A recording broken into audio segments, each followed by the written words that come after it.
ओम शांति। आज के बाबा के 16 तारीख के महावाक्य सुनेंगे। आज बाबा ने कहा इस दुनिया में वंडरफुल खेल है। तो बाबा ने कहा खेल कौन सा है? तो बाबा ने कहा पूज्य और पुजारी का खेल है। दूसरा खेल बाबा ने कहा ज्ञान और भक्ति का खेल है। गति और सदगति का खेल है। पतित और पावन का खेल है।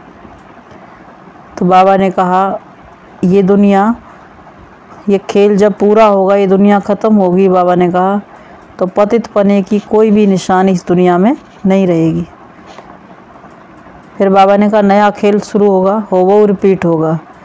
जो कल पहले भी हुआ था फिर रिपीट होगा। तो सतयुग बाबा ने कहा जब शुरू होगा तो ये पुराना खेल नहीं चलेगा वहाँ। और बाबा ने कहा भक्ति की सब बातें धीरे धीरे समाप्त हो जाएंगी। भक्ति की कोई भी निशानी नहीं रहेगी। तो इसीलिए बाबा ने कहा एक तराजू के एक पलड़े में ज्ञान, दूसरे में भक्ति। जब बाबा ने कहा भक्ति धीरे धीरे ज्ञान सब समझते जाएंगे, तो बाबा ने कहा भक्ति की बातें धीरे धीरे कम होती जाएगी। भक्ति की शक्ति भी कम होती जाएगी। फिर ज्ञान से शक्ति मिलती जाएगी। अभी ज्ञान नहीं है, परिचय नहीं है परमात्मा का, तो भक्ति का भाड़ा परमात्मा उनको देता है। जब ज्ञान समझते जाएंगे तो परमात्मा ज्ञान देगा। तो फिर बाबा ने कहा भक्ति में बुद्धि हटती जाएगी और परमात्मा से लगती जाएगी।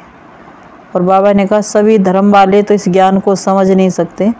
जो देवता धर्म की आत्मा है, बाबा ने कहा वही समझेंगी और वही बने थे वही बनेंगे। कल्प कल्प बाबा ने कहा वही आत्माएं निकलती हैं जो देवी देवता धर्म की हैं, वही इस ज्ञान को सुनती हैं। आज बाबा ने कहा मीठे बच्चे, यह पूज्य और पुजारी ज्ञान और भक्ति का वंडरफुल खेल है। तुम्हें अब फिर से सतो प्रधान पूज्य बनना है। पतित पने की कोई भी निशानी, बाबा ने कहा पतित पने की निशानी भी समाप्त करनी है।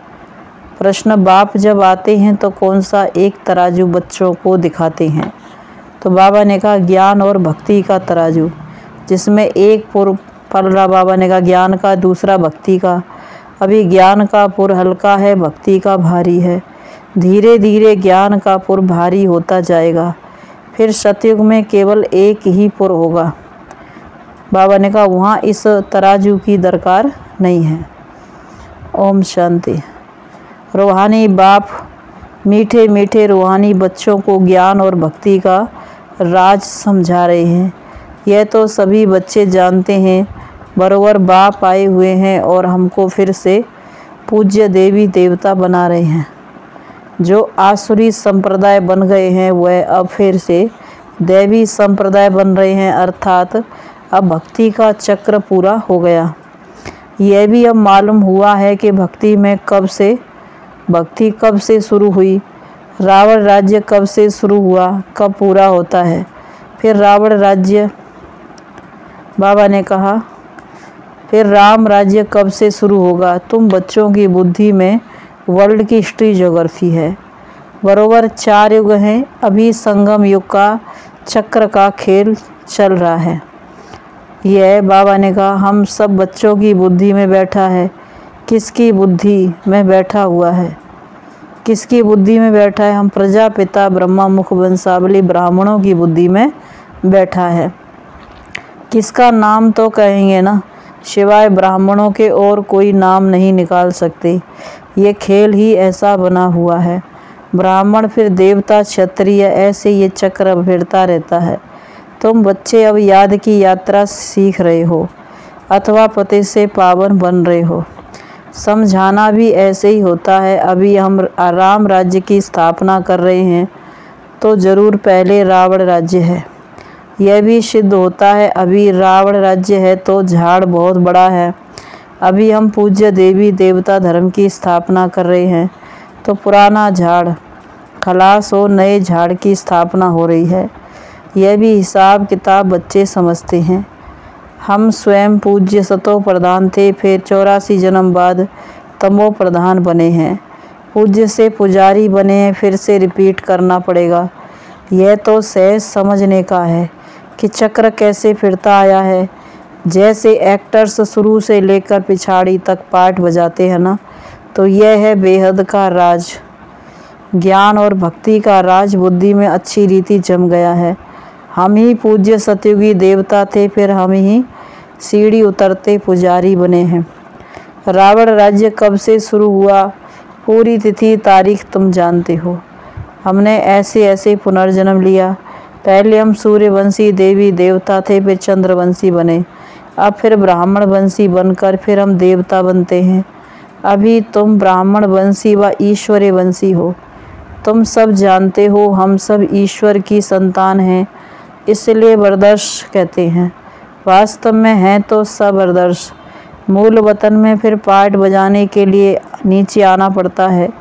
यह तो बच्चे जानते हैं। हम ही शूद्र से ब्राह्मण बनकर फिर वह संस्कार ले जाते हैं, सो हम देवी देवता बनते हैं। कल हम शूद्र थे, आज हम ब्राह्मण हैं, फिर कल हम देवता बनेंगे। यह राज समझाना भी होता है बच्चों को, सभी को सुजाग करना है। यह तुम किसको भी समझा सकते हो। बाबा ने कहा, यह किसको भी तुम समझा सकते हो। नई दुनिया सतयुग, यह पुरानी दुनिया है कलयुग। इसमें कोई सुख नहीं है। बच्चे समझते हैं जब यह नया झाड़ था तो हम ही देवी देवता थे, बहुत सुख था। फिर चक्कर लगाते लगाते दुनिया पुरानी हो गई है। मनुष्य भी बहुत हो गए हैं तो दुख भी बहुत हो गया है। बाप समझाते हैं सतयुग में तुम कितने सुखी थे। सदा सुखी तो कोई रहते नहीं है। पुनर्जन्म लेने का भी कायदा है। पुनर्जन्म लेते लेते उतरते उतरते 84 जन्म पूरे हुए। 84 जन्म पूरे हुए हैं। तो बाबा ने कहा फिर नया चक्कर फिरना है। ज्ञान और भक्ति। आधा कल्प है दिन और नई दुनिया, फिर आधा कल्प है रात पुरानी दुनिया। यह पढ़ाई याद करनी होती है। शिव बाबा को भी याद करना होता है। टीचर को भी सारा याद है ना। तुम कहेंगे बाबा कोई सारे सृष्टि की नॉलेज है। तुम भी समझते हो हम जो पावन पूज्य देवता थे स्व पुजारी पतित बने हैं। सतो प्रधान, सतो रजो तमो, यह हिस्ट्री ज्योग्राफी तुम बाबा ने कहा जानते हो। ड्रामा की हिस्ट्री ज्योग्राफी समझते हो। यह पूज्य और पुजारी का खेल बना हुआ है। ऐसी ऐसी अपने साथ बातें करो।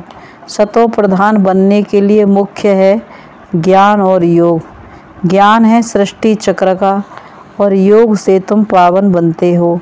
कितना सहज है, किसको भी समझा सकते हैं। जैसे बाबा भी समझाते हैं ना। सिर्फ बाबा बाहर नहीं जाते क्योंकि बाप इनके साथ है ना। कोई भी मनुष्य सदगति तो जानते नहीं है, सदगति को जानते नहीं हैं। सदगति की बातें तब समझें जब सदगति दाता को पहचानें। तुम्हारे में भी नंबरवार जानते हैं। तुम समझते हो और समझाते भी हो। मूल बात है ही पतित से पावन बनने की। याद से ही तमो प्रधान से सतो प्रधान बनते जाते हैं। यहाँ के बच्चे व बाहर के बच्चे कहते हैं कि योग कैसे लगावें, पतित से पावन बनने की युक्ति क्या है, क्योंकि इसमें ही मूझे हुए हैं। तो समझाना चाहिए कि यह खेल ही हार और जीत का बना हुआ है। भारत ही पतित से पावन और पावन से पतित बनता है। आधा कल्प है ज्ञान अर्थात पावन, आधा कल्प है भक्ति अर्थात पतित। अब फिर से पतित से पावन बनना है।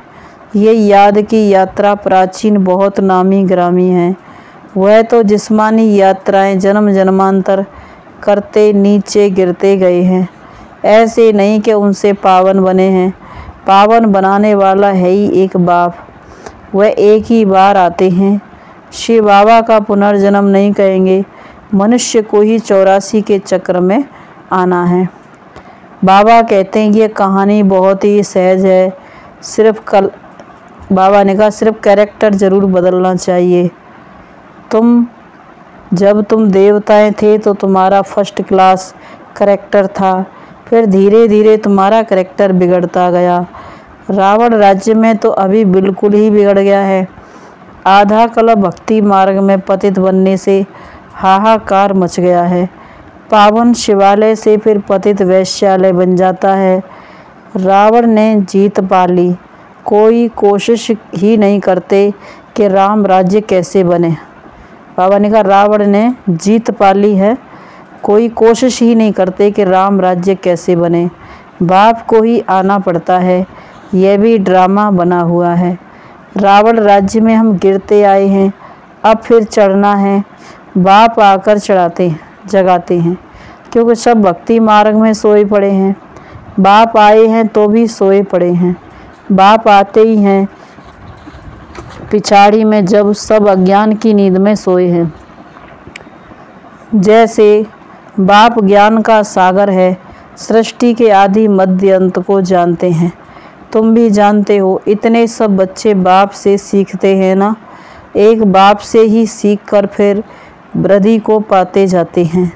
कल्प पहले भी तुमको मनुष्य से देवता बनाया था, अभी भी तुमको जरूर बनना है। फिर कोई हल्का पुरुषार्थ करते हैं, कोई फिर बाबा ने कहा तीखा करते हैं पुरुषार्थ। नंबरवार तो होते हैं ना। कोई की डल बुद्धि है, उस स्कूल में भी नंबरवार तो होते ही है ना। उस पढ़ाई में तो BA MA आदि की कितनी क्लास होती हैं, कितने मनुष्य पढ़ते हैं। सारी दुनिया में कितने MA पढ़ते होंगे। जो भी भारतवासी हैं कितने समय से पढ़ते हैं। कोई टीचर बनते हैं, कोई क्या बनते हैं, आजीविका करते रहते हैं। बाबा ने कहा शरीर निर्वाह के लिए पढ़ाई पढ़ते रहते हैं। अच्छा मर गया, फिर नए सिर से बाबा ने कहा जन्म ले पढ़ना पड़े। पढ़ाई पढ़ते पढ़ते बाबा ने कहा अगर कोई मर गया, शरीर छूट गया, फिर दोबारा जन्म लेकर के पढ़ाई पढ़नी पड़े। वहाँ सतयुग में MA आदि की पढ़ाई नहीं है। यह ड्रामा में अभी की नूंद है। जो पढ़ते हैं फिर कल्प बाद पढ़ेंगे। वहाँ यह किताब आदि कुछ भी नहीं होती हैं। जो भक्ति मार्ग में होता है वह ज्ञान मार्ग में नहीं होता है। भक्ति मार्ग में वह पढ़ाते आए हैं जो पास्ट हुआ। बाप ने बताया है कब से रावण राज्य होता है, फिर हम कैसे नीचे उतरते गए हैं। तुम्हारी बुद्धि में अब ये सब राज अच्छी तरह बैठ गया है। तुम्हें अब पुरुषार्थ करना है ऊंच ते ऊंच बनने का, परंतु राजाई में सब एक जैसे बन नहीं सकते। कोई तो अच्छी रीति पुरुषार्थ करते हैं, पावन बनने के लिए दैवी गुण धारण करते हैं। तुम्हारा ईश्वरीय रजिस्टर भी है, अपनी जांच करनी है कि हमारे में कोई अवगुण तो नहीं है। गाते हैं हम निर्गुण हारे में कोई गुण नहीं, सब समझते हैं हमारे में अवगुण हैं। जब हमारे में सब गुण थे, हम सर्वगुण संपन्न 16 कला संपूर्ण थे। उन्हों का राज्य था। चित्र भी हैं, वहाँ ये मंदिर आदि नहीं होंगे। वहाँ भक्ति मार्ग का चिन्ह भी नहीं होगा। भक्ति मार्ग में फिर ज्ञान का ऋंचक मात्र भी चिन्ह नहीं है। यह भी तुम नंबरवार जानते हो। जो अच्छी रीति पढ़कर धारण करते हैं, तो बाबा ने कहा स्कॉलर्स क्वालिफिकेशन भी आती रहती है। दिल में आता है कि बाप जिससे हम विश्व की बादशाही लेते हैं, उनका कितना मददगार बनना चाहिए। हम हैं ईश्वरीय संतान। बाप आए हैं सबको सुखदायी बनाने, कभी कोई को दुख नहीं देते। बच्चों को इतना ऊंच बनना है। बाबा बार बार समझाते हैं अपने पास नोट रखो, किसको दुख तो नहीं दिया। बाप सबको सुख देते हैं, हम भी सुख देवे। यह जीवन ही बाबा की सर्विस में लगाई हुई है ना। बहुत मीठा बनने की कोशिश करनी है। कोई उल्टा सुल्टा बोले भी तो तुम शांत कर दो। सबको सुख दो, सबको सुख का रास्ता बताना है तो शांति धाम सुख धाम के मालिक बने। सुखदाई बनना है, क्योंकि बाप सदा सुखदाता है ना। सबके दुख दूर कर देते हैं। बुद्धि में आता है हम बहुत सुख देने वाले थे। हम जब सुख में थे तो विकार का नाम निशान नहीं था, काम कटारी नहीं चलाते थे। सतयुग में कोई दुखी नहीं बनाते। बाप फिर भी बच्चों को कहते हैं अपने को आत्मा समझो, आत्मा को ही पावन बनना है, आत्मा में कोई पतित पने की निशानी ना रहे। दिन प्रतिदिन बहुत, बाबा ने कहा तुम उन्नति को पाते रहेंगे। नंबरवार पुरुषार्थ अनुसार राजाई पाई थी, वही फिर पाने का पुरुषार्थ कर रहे हो। देखते रहते हो कि कौन कौन कितना पुरुषार्थ करते हैं, कितनों को हम सुख देते हैं।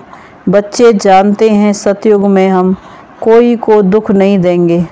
कम पुरुषार्थ करेंगे तो सजाएं खाकर कम पद पाएंगे। बेइज्जती होती है ना। कोई बच्चे तो बहुत सर्विस करते हैं, म्यूजियम प्रदर्शनी में कितनी मेहनत करते हैं। यह प्रदर्शनियाँ म्यूजियम आदि भी वृद्धि को पाएंगे। तराजू में ये ज्ञान का तरफ भारी होता जाएगा। एक तरफ है ज्ञान, दूसरी तरफ है भक्ति। इस समय भक्ति का पूर्व माना, बाबा ने कहा पल रहा। बाबा ने कहा जब ज्ञान बढ़ता है तो भक्ति कम होती है, भक्ति बढ़ती है तो ज्ञान कम होता है। तो इस समय भक्ति का पूर्व भारी है, एकदम नीचे पट पे जाता है। बहुत वजन माना भारी होकर एकदम तले में चले जाएंगे। उसमें जैसे 10 शेर और इसमें ज्ञान का एक पाँव पड़ा है। फिर ज्ञान का एक तरफ भारी हो जाएगा। सतयुग में एक ही पुर होता है, फिर कलयुग में भी एक ही पुर होता है। संगम पर 2 पुर हो जाते हैं। ज्ञान के पुर में कितने थोड़े हैं, कितना हल्का, और फिर वहाँ से ट्रांसफ़र हो इस तरफ भरते जाएंगे। तब भक्ति ख़त्म हो जाएगी। फिर एक ज्ञान का पुर रह जाएगा, 2 पुर होंगे ही नहीं। बाप आकर तराजू में दिखाते हैं, कम जास्ती भी होता रहता है। कब उस तरफ कब इस तरफ भरतू होते जाते हैं। कभी बाबा ने कहा ज्ञान की तरफ चले जाते हैं, कभी भक्ति की तरफ आ जाते हैं। ज्ञान में आकर फिर भक्ति के पुर में भरतू हो जाते हैं। जो पक्के हैं वह तो जानते हैं कि स्थापना जरूर होनी है। जब हमारा राज्य होगा तब हम ही होंगे। फिर मूल वतन का पुर जास्ती हो जाएगा। वहाँ बहुत आएंगे, बहुत आत्माएं रहेंगी, तो वह पुल, बाबा ने कहा पलरा जास्ती हो जाएगा। फिर आधा कल्प बाद द्वापर से आते रहेंगे। इस रीति सृष्टि का चक्र फिरता रहता है। जब पतित हैं तब तराजू की दरकार नहीं। तराजू की दरकार ही तब होती है जब बाप आते हैं। बाप तराजू ले आते हैं। झाड़ का ज्ञान भी तुम्हारी बुद्धि में है। कितना, बाबा ने कहा पहले कितना छोटा झाड़ फिर वृद्धि को पाता रहता है। सब पत्ते सूखकर ख़त्म हो जाते हैं, फिर रिपीट होता है। पानी मिलने से फिर छोटे छोटे पत्ते वृद्धि को पाते हैं, फल देते हैं। हर वर्ष झाड़ खाली होगा, सब कुछ नया होगा। अभी देवी देवता धर्म वाला एक भी नहीं है। थे जरूर, उनका राज्य था कब, परंतु कब था यह भूल गए हैं। तुम ब्राह्मणों का कुल भी दिन प्रतिदिन वृद्धि को पाता जाता है। तो ऐसे ऐसे इस ज्ञान को मंथन करके धारण करते रहो और समझाते रहो। अच्छा मीठे मीठे सिकेल दे बच्चों प्रति माता पिता बाप दादा का याद प्यार गुड मॉर्निंग। रूहानी बाप की रूहानी बच्चों को नमस्ते। हम रूहानी बच्चों की रूहानी माता पिता बाप दादा को गुड मॉर्निंग और नमस्ते बाबा नमस्ते। धारणा के लिए मुख्य सार है, यह जीवन बाप की सेवा में लगानी है, बहुत बहुत सुखदायी बनना है। यह जीवन बाप की सेवा में लगानी है, बहुत बहुत सुखदायी बनना है। कोई उल्टा सुलटा बोले तो शांत रहना है। बाप समान सबके दुख दूर करने हैं। बाबा ने कहा कोई उल्टा सुलटा बोले तो शांत रहना है। बाप समान सबके दुख दूर करने हैं। दूसरी पॉइंट, अपने रजिस्टर की जांच करनी है। दैवी गुण धारण कर चरित्रवान बनना है, अवगुण निकाल देने हैं। वरदान है, स्वदर्शन चक्र के टाइटल की स्मृति द्वारा प्रदर्शन मुक्त बनने वाले माया जीत भव। स्वदर्शन चक्र के टाइटल की स्मृति द्वारा प्रदर्शन मुक्त बनने वाले माया जीत भव। फिर बाबा ने कहा संगम युग पर स्वयं बाप बच्चों को भिन्न भिन्न टाइटल देते हैं। उन्हीं टाइटल्स को स्मृति में रखो तो श्रेष्ठ स्थिति में सहज ही स्थित हो जाएंगे। सिर्फ बुद्धि से वर्णन नहीं करो, लेकिन सीट पर सेट हो जाओ। जैसा टाइटल वैसी स्थिति हो। यदि स्वदर्शन चक्रधारी का टाइटल स्मृति में रहे तो प्रदर्शन चल नहीं सकता। स्वदर्शन चक्रधारी अर्थात माया जीत, माया उसके आगे आने की हिम्मत भी नहीं रख सकती। स्वदर्शन चक्र के आगे कोई भी ठहर नहीं सकता, आने की हिम्मत भी नहीं रख सकते। स्वदर्शन चक्र के आगे बाबा ने कहा कोई ठहर भी नहीं सकता, आने की हिम्मत भी नहीं रख सकते। स्लोगन वानप्रस्थ स्थिति का अनुभव करो और कराओ तो बचपन के खेल समाप्त हो जाएंगे। अब घर जाना है, बाबा ने कहा अपनी स्थिति बनाओ और दूसरे को भी बाबा ने कहा अनुभव सुनाओ, उसकी भी बनाओ। तो बाबा ने कहा बचपन का जो नाज नखरे का खेल है ये बाबा ने कहा समाप्त हो जाएगा। तो आज बाबा ने कहा अब वापस घर जाना है। बाबा ने कहा पूज्य पुजारी का खेल भी चला, ज्ञान भक्ति का भी खेल चला, पतित पावन का भी बाबा ने कहा खेल चला। अब पावन बनने का समय है। तो बाबा ने कहा पतित दुनिया की, पतित पने की कोई भी निशानी नहीं रहेगी जब पावन दुनिया आएगी तो। ओम शांति।